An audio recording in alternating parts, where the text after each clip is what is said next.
myself, Akib Ali, roll number Fall 1 years 36. My topic is column C. Hello अस्सलाम वालेकुम। फाल 18 ES 36 Aqib Hussain. जैसे कि मेरा टॉपिक है columns law. First of all columns law start करने से पहले मैं आपको उसका कुछ बेसिक बता दूं। कॉलम्स लॉ की कि किस पे बेस करता है। तो हम फर्स्ट ऑफ ऑल पहले आते हैं चार्जेस पे। पहले हम देख रहे हैं कि क्या हो, मतलब फर्स्ट पॉजिटिव चार्जेस हैं दोनों, सेकंड पे आते हैं नेगेटिव चार्जेस हैं, फिर आते हैं आपस में अपोजिट चार्जेस हैं। ठीक है, पॉजिटिव नेगेटिव चार्जेस हैं।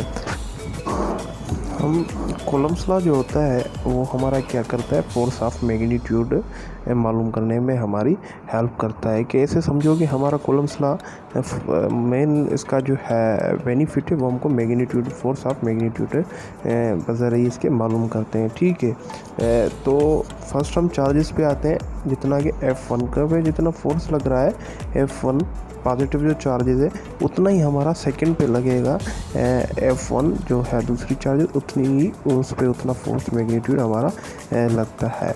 अगर हमारा फर्स्ट जो चाहे F1 है पॉजिटिव, अगर हमारा उधर एक कॉलम है और उधर हमारा 10 कॉलम है तो उधर भी फोर्स जो है हमारा सेम ही लगेगा। जैसे कि अब आ जाते हैं हम आगे की तरफ कि F2 F3। जैसे कि हमका इनका डायरेक्शन तो पता है। अब भाई इन चार्जेस का डायरेक्शन क्या है, तो अब हम जा जाते हैं मैग्नीट्यूड पे। तो हमको मैग्नीट्यूड का कैसे पता चलेगा, वो हमको बताता है कॉलम्स। जैसे कि मैंने आपको बताया कि मैग्नीट्यूड जो होता है वो हमको कॉलम्स लॉ के ज़रिए पता चलता है।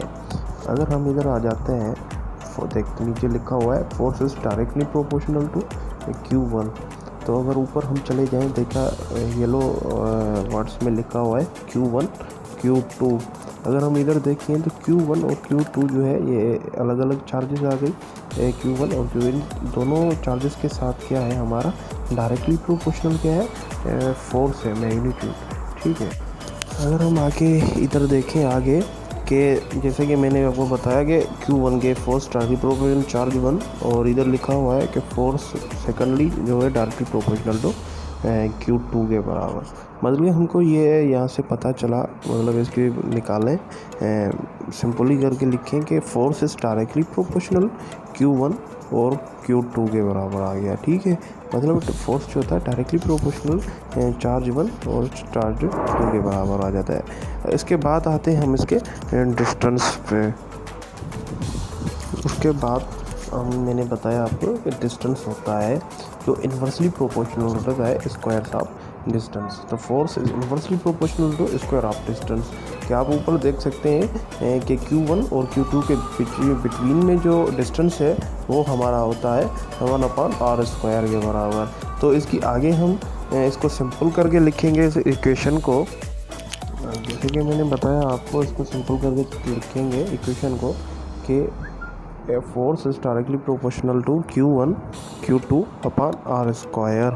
तो हम इसी को बोलते हैं कॉलम्स लॉ। ऊपर सारी ये आ गई मैथमेटिकली इक्वेशन कॉलम्स लॉ को डिफाइन करने के लिए।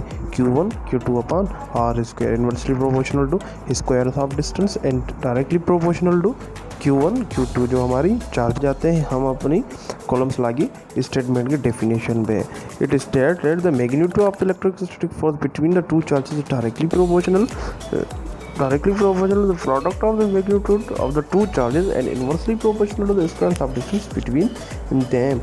कि हम यहाँ से पता चलता है कि हमारी जो मैथमेटिकल डेफिनेशन है वो हम यहाँ से वेरिफिकेशन कर लेते हैं कि भाई आया कि हमारी वो डेफिनेशन करेक्ट है कि रॉन्ग है। तो हमने वहाँ पे देखा कि दो चार्जेस जो थी वो डायरेक्टली प्रोपोर्शनल थी, और ऐसा ही लिखा हुआ है इस डेफिनेशन के कि भाई जो टू चार्जेस हैं बीच में जो आपस में दो चार्जेस वो डायरेक्टली प्रोपोर्शनल है।